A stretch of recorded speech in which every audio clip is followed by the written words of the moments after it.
On a les crocs, de la première minute à la dernière. Attitude guerrière, toute mon équipe elle est derrière. ASD, Toulouse est en feu, Toulouse est en feu.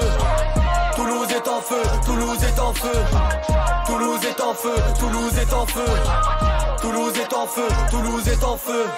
Bonjour, bonsoir à toutes et à tous et bienvenue dans ce nouveau numéro de J'irai à Toulouse avec toi. Je suis toujours accompagné de mon cher ami Vincent. Comment ça va, Vincent? Ça va super, et toi Camille, comment ça va? Mais écoute, ça va, j'ai l'impression de faire des émissions de radio tous les jours avec toi. Je crois que c'est un petit peu ça, je pense qu'on voit plus, on se voit plus mutuellement que nos femmes, hein, clairement. Absolument, absolument. Tu me fais un point météo, un point t-shirt ce Et coup-ci? pour la météo, il fait très chaud aujourd'hui. Oui. La chaleur est revenue sur Toulouse et on a très très chaud et je pense qu'à tout moment on termine torse nu cette émission. C'est toujours la bouillonnante, ça n'a pas changé. Exactement. Le dernier Jatat qui était en question, que vous avez pu sûrement écouter, si vous ne l'avez pas fait, il faut le faire tout de suite. C'était sur le projet de Blackbird, donc un EP qui s'appelait Love Project. Exactement. N'hésitez pas à l'écouter sur nos différentes plateformes. C'est très cool. C'était très très chouette, ça a le mérite d'être écouté.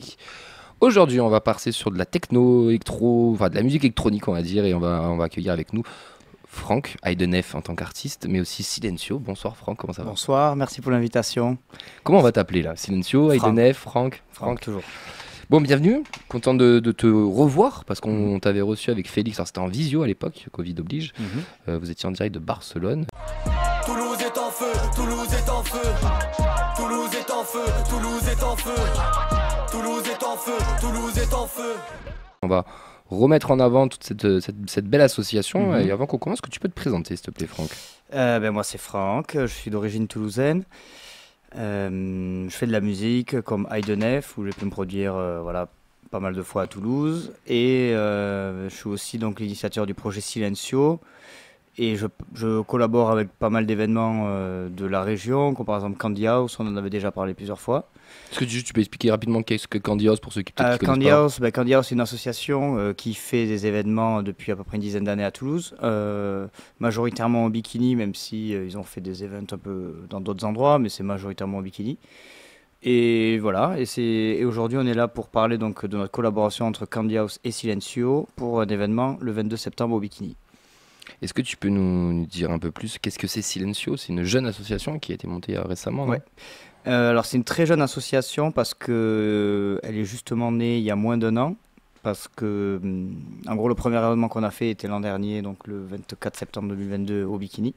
Donc là, en même temps, en retournant au bikini, on fêtera aussi nos 1 an. Donc effectivement, c'est très jeune.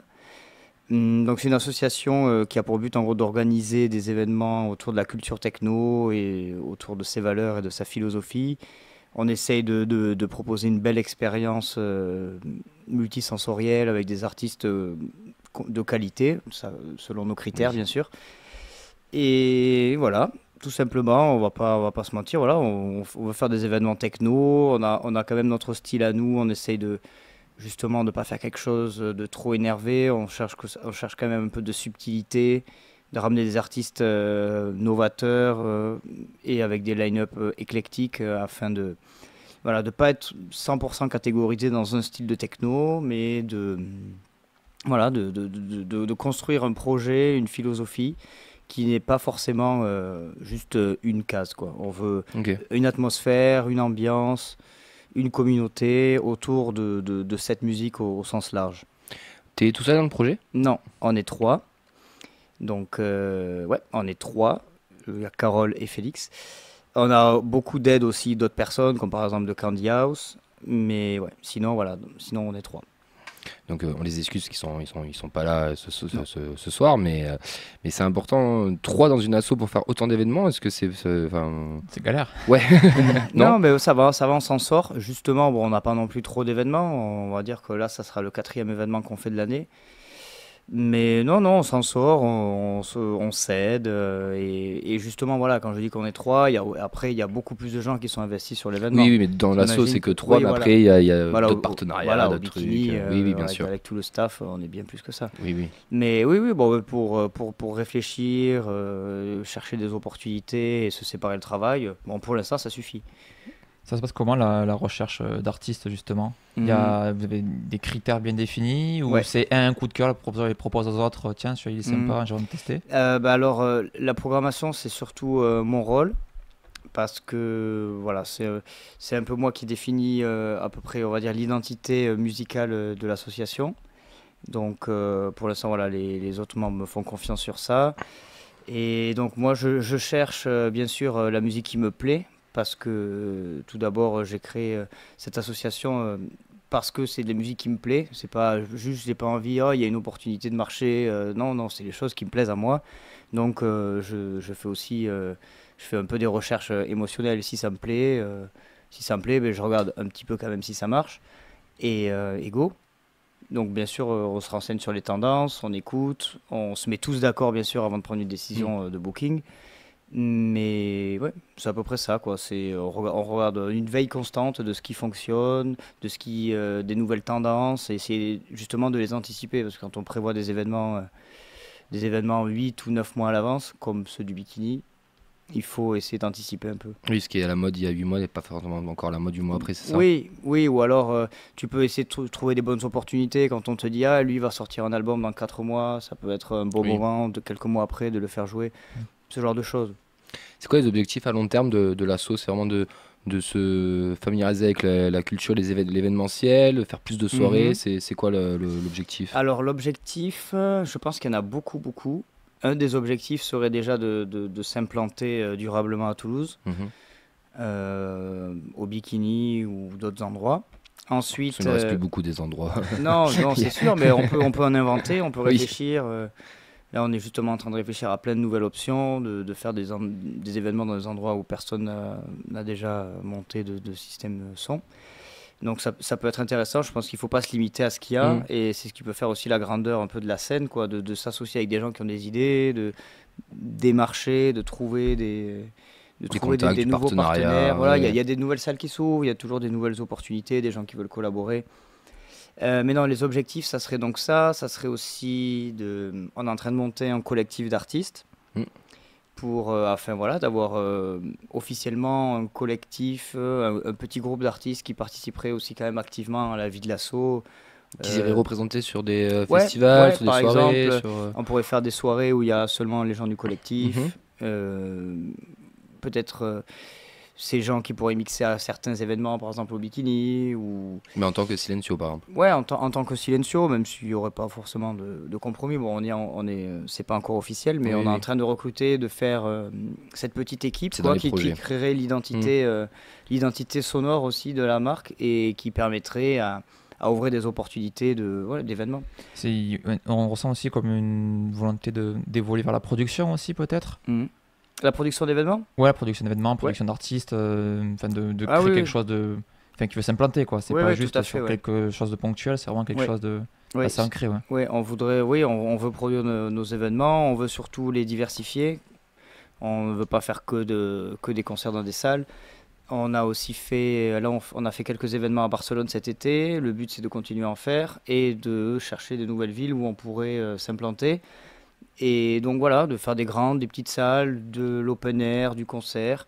On voudrait se diversifier, et je pense que ça serait cohérent avec notre philosophie et les valeurs qu'on véhicule. J'allais y venir, t'habites à Barcelone, Toulousain d'origine, mais t'es sur Barcelone. Ouais, je suis un peu des deux. Donc il y a aussi ce double projet, mais cette double connexion, double opportunité, surtout qu'on sait que la ville de Toulouse est quand même très proche de Barcelone, beaucoup de gens y vont, même politiquement il y a beaucoup de ressemblances, les fameuses Ramblas de Jean Jaurès, il y a quand même plein de trucs on essaie de retrouver à Toulouse.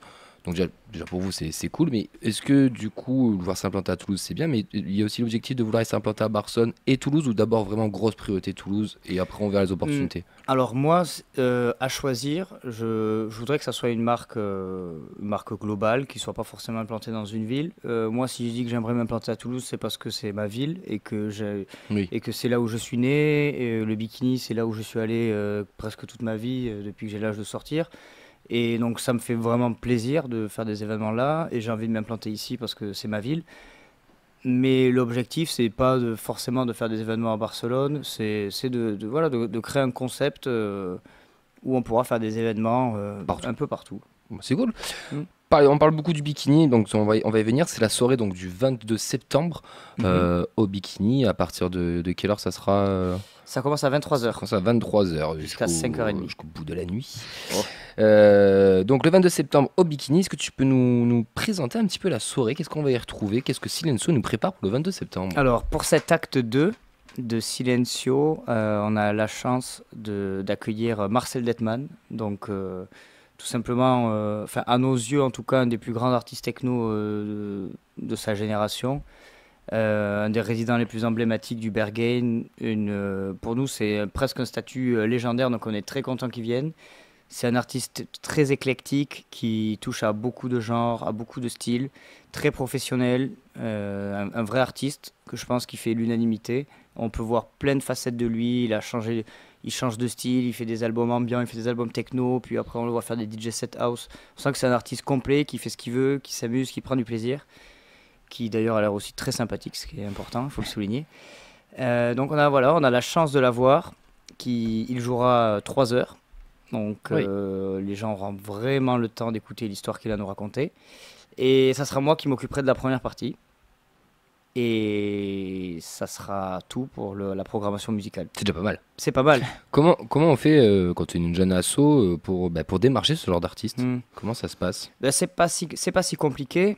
Le problème, c'est que c'est vrai toi, que c'est facile déjà pour te démarcher, parce que c'est toi. Oui.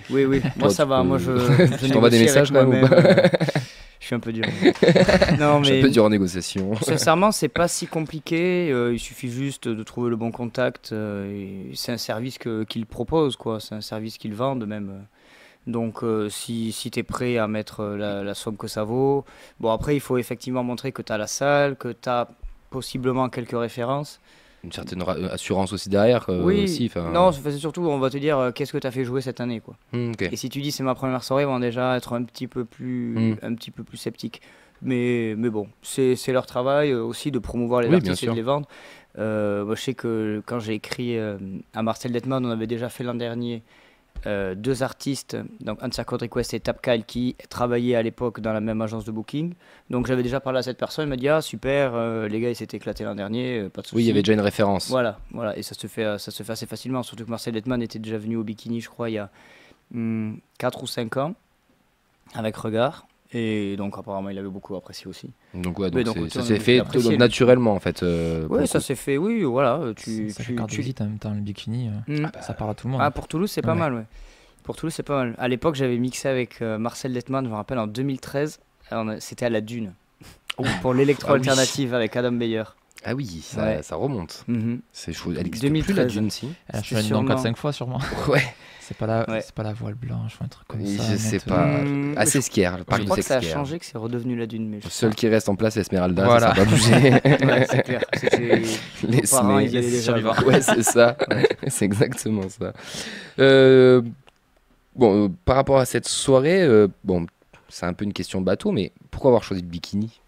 Et pourquoi pas une autre salle? Parce que au jour d'aujourd'hui, moi je pense que c'est le top en termes de standing, en termes aussi bien sûr de notoriété. C'est quand même un monument de la ville, de l'agglomération.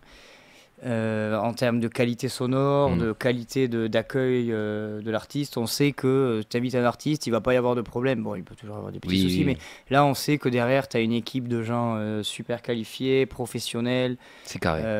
Voilà, tout va bien, tout fonctionne. De ce côté-là, en termes de production de l'événement pur, on sait que ça roule et qu'on est avec des gens qui sont habitués à faire des concerts depuis maintenant 40 ans. Donc, non, le Bikini, référence absolue. C'est quoi les relations que vous entretenez avec Silencio et le Bikini? Alors avec Silencio, on n'a pas beaucoup de relations, on parle rarement. Mais voilà, on parle surtout pour préparer la soirée et bien sûr pour les dates. Parce qu'il y a Candios aussi qui est derrière pour vous aider aussi à avoir ces dates. C'est d'ailleurs même eux qui nous ont trouvé cette opportunité. Par rapport à la soirée, donc de 2 artistes, plus de 6 heures de son, est-ce qu'il va y avoir une certaine scénographie, des jeux de lumière, parce qu'on sait aussi que c'est important. La Candios jouait beaucoup avec ça. Enfin, pour ceux qui ont déjà fait une Candios, il y a quand même beaucoup de décorations, plein de jeux lumineux, etc. Est-ce que c'est prévu un petit peu ou on n'a pas le droit de le dire Non, c'est prévu. De toute façon, je peux en parler. Ça va être dur d'imaginer avant de le voir. Mais oui, c'est prévu. On va d'ailleurs avoir un très talentueux Veging, artiste vidéo. Ah, okay. Donc parce qu'en fait là notre objectif c'est de faire une jolie scénographie à base d'écran LED. Wow. et de faire quelque chose d'assez immersif. Donc après, il faut garder un petit peu de surprise, bien sûr.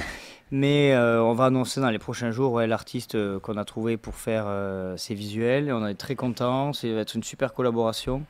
Et ça a l'air, ça marche, quoi. Ça va être parfait. On va dire une très belle scénographie, le bikini, Marcel Detman, un artiste visuel talentueux. Je pense que l'atmosphère. Et que du positif. Il va vraiment venir à cette soirée, quoi. Ça se prépare combien de temps à l'avance, une soirée comme ça, du coup? Parce que 2 semaines. 2 semaines. Ouais. Là, on va commencer demain, tranquillement. Ouais. Alors, déjà, tout à l'heure au téléphone, il a dit oui. Ça se prépare longtemps en avance. Je crois qu'on avait commencé la programmation, on l'avait bouclé en janvier. D'accord. Ouais, après, c'est quand même un gros artiste, il vaut mieux s'y prendre en avance. Et il me semble même qu'on l'avait annoncé en mars, donc ça fait quand même de nombreux mois qu'elle est annoncée, cette soirée. Et après, voilà, là c'est le mois intense. Mais oui, ça se prévoit assez à l'avance quand même. Ouais. Ce sera quoi les tarifs pour venir le 22 septembre? Alors, si je dis pas de bêtises, je crois que là, on est à peu près à 21 €. Ouais. Et ça devrait rester comme ça pendant un moment, jusqu'à l'écoulement de cette phase de tickets. Et ensuite, ça passera à 23. Ok, bon, ça va, 23 on a déjà écoulé tous les tickets qui étaient à 17,50, il me semble. Ça reste quand même honnête pour une soirée techno. Oui, pour une soirée techno, et puis c'est pas un quart d'heure dans un coin, quoi. Il y a tout, comme on parle de la scénographie, on parle des artistes, on parle du lieu. Enfin, il y a beaucoup de cases cochées qui font que c'est pas si cher que ça pour une soirée entière. 20 € pour une soirée comme ça, c'est quand même c'est pas donné, mais c'est quand même rentable. Moins, ça serait très très très compliqué, quoi. Oui, mais il y en a certains qui n'hésitent pas à faire plus. Bien sûr. Donc tu vois, l'équilibre est bon, je trouve aussi, quoi.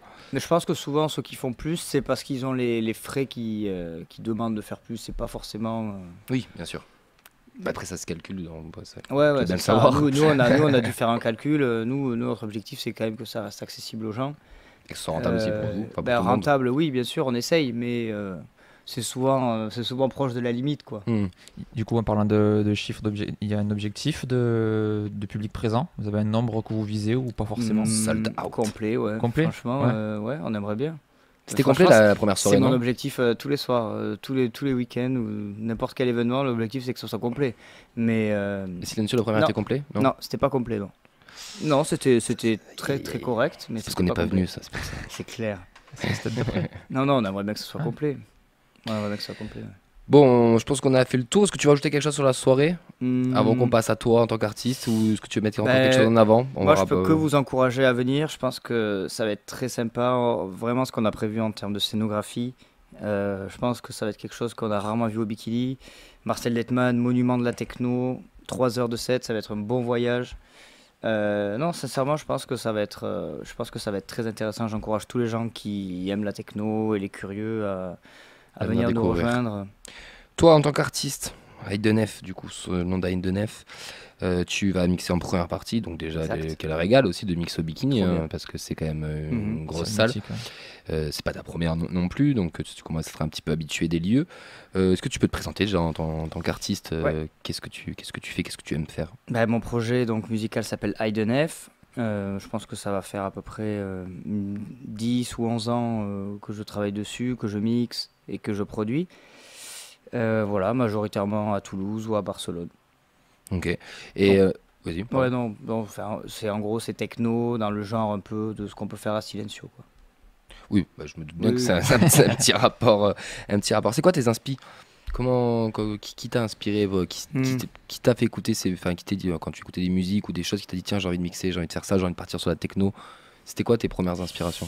Sincèrement, je pense que ça a été très très très progressif. Dès que j'ai commencé à écouter un peu de musique électronique, peut-être au début du lycée, je pense que dès que j'ai commencé à écouter, j'ai vite été attiré par essayer de le faire moi-même, quoi. D'abord, on a mixé avec mon pote Paolo Vasquez. On mixait même dans des soirées privées. On se faisait un peu la main, puis après on est parti sur d'autres styles. Ça a été très progressif pour arriver jusqu'à là. Et d'ailleurs, je pense que même ça pourrait sûrement évoluer dans 10 ans, j'en sais rien. Mais ça s'est fait très progressivement, et c'est vrai que j'ai toujours eu envie j'ai toujours fait de la musique quand j'étais petit, donc c'était pas seulement écouter, quoi. J'ai toujours voulu faire. Et dès que j'ai commencé à écouter la musique électronique, c'est quelque chose qui est très accessible. Je veux dire, t'écoutes une musique électro, tu peux aller dans un magasin et acheter un contrôleur pour mixer à 150 €, quoi. C'est ce que j'avais fait. Donc tu commences à mixer avec ça, puis après il y a peut-être la production, tu télécharges un truc pas très cher sur internet et tu peux t'y mettre avec des vidéos YouTube. Donc tu sais, c'est quand même super accessible. Donc ça s'est fait progressivement, ouais, avec l'envie d'être acteur du truc. Justement, dans ce processus créatif, comment tu travailles tes mix? Tu as du coup un studio chez toi, tu vas enregistrer ailleurs, tu t'écris sur un carnet, je sais pas. Pour les DJ sets, tu veux dire? Ouais, pour tes créations même. La production? Ouais. Pour la production, écoute, ce que je fais souvent, c'est que j'expérimente. Je commence pas avec des idées en tête, mais je teste plein de choses jusqu'au moment où j'ai l'impression d'avoir trouvé l'idée générale de la musique, et à partir de là, je cherche. Tu vois, tu fermes des portes, tu dis ok, je pars dans cette direction, et là après c'est facile. Mais quand tu as trouvé un peu l'idée générale, après ça m'arrive aussi de commencer une musique avec une idée précise, ou avec un truc que j'ai enregistré dans la rue par exemple, et voilà. Après j'essaye de m'isoler pas mal pour pouvoir faire que ça. C'est ce que j'ai pu faire plusieurs fois cette année. J'ai loué comme une espèce de petite cabane un peu perdue, où j'amène mes machines, mes enceintes, et là je fais que ça, quoi. Du coup, tu as ton matos à toi, t'as pas de... Ouais. T'es tout Il n'y a pas besoin de beaucoup de choses, hein. Ouais. Je ramène mes enceintes, Ableton Push, un ordi, j'ai ramené un violon électrique aussi, et voilà, quoi. Tu prends le temps de tester des choses, tu as le temps, c'est pas comme 2 heures par-ci par-là, quoi. C'est important d'avoir ce genre de moment long, où tu peux faire que ça, et où tu peux te permettre de prendre le temps de le faire. Parce que si tu dis, ah là j'ai 3 heures pour faire ça, c'est rare qu'il y ait une très bonne idée qui arrive, quoi, entre 2 trucs qui te stressent, quoi. Ouais. Par rapport à tout ça, où c'est qu'on peut te retrouver? Est-ce que tu as un compte Spotify, Mixcloud, ou je sais pas, Apple, enfin où c'est qu'on peut t'écouter? Voilà, c'est la question. Globalement, un peu partout. Spotify, il y a mes productions, même si là, il n'y a rien depuis à peu près 2 ans, mais il y a beaucoup de musiques qui vont sortir donc dès octobre et décembre. Ensuite, tous les réseaux sociaux normaux, SoundCloud pour tous mes mix, pour toutes mes productions, Instagram, Facebook, YouTube, il y a pas mal de vidéos aussi si vous voulez regarder. Et voilà, donc vous cherchez Haydenef, normalement on trouve assez facilement sur tout ça. Haydenf. Exact. Et Silencio, les réseaux de Silencio, pour vous retrouver, pour vous suivre, c'est qu'on le mettra sous la vidéo, sous l'émission, mais il faut quand même le... Ok, c'est silencio.in, partout. Enfin, tous nos réseaux sont silencio.in, donc notre nouveau site web. Pourquoi c'est important d'être là le 22 septembre, mon cher Franck? Déjà, pour fêter notre premier anniversaire avec nous, pour écouter la prestation d'un artiste incroyable comme Marcel Detman, dans un bikini qu'on va essayer de décorer d'une façon assez originale et unique. On espère que nos projets arriveront au bout, parce que c'est quand même jamais facile, mais bon, voilà. Et non, je pense que ça va être une très bonne façon de clôturer l'été et de fêter la rentrée et une nouvelle année qui s'annonce tous ensemble. Ouais, carrément. T'as une dernière question ou pas? Non. Je suis très curieux d'écouter un son avant de terminer. Oui, on va écouter un son, mais on va surtout chose importante. Est-ce qu'il y aurait pas un petit jeu concours qui va se tramer là? Parce qu'on ferait pas gagner des places. On pourrait peut-être faire gagner 2 places, ouais. Ça pourrait être sympa, non? Donc, nous, l'émission, on l'enregistre un certain temps. Elle va sortir le lundi 17, je dirais, de mémoire. Oui, 18. C'est ça. Le lundi 11 plus 7, 18. Donc, le lundi 18. Exactement. Donc, l'émission sort le lundi 18. Elle sort à partir de 18h. Donc, dès 18h01, le concours est lancé jusqu'au mercredi. Ça marche. Tous les réseaux sociaux de Good Morning Toulouse, de Silencio, il faudrait s'abonner à Silencio, il faudra s'abonner à Good Morning Toulouse, et il faudra nous notifier un copain, une copine, et on fait gagner... Nous envoyer un chèque aussi à toi et moi? Oui, vous pouvez aussi. On fait gagner 2 places, c'est ça, une fois, 2 fois une place? Ouais. Ben voilà, parfait. Écoute, c'est nickel, comme ça il n'y a vraiment pas d'excuses en plus pour ne pas venir, parce qu'il y a un jeu concours qui va être lancé. Faut y être, en effet. Est-ce qu'on ne terminerait pas par une petite musique pour vraiment la faire saliver les gens et leur dire, allez, voilà, faut venir. Qu'est-ce que tu nous ferais écouter pour On peut écouter un morceau de Marcel Detman.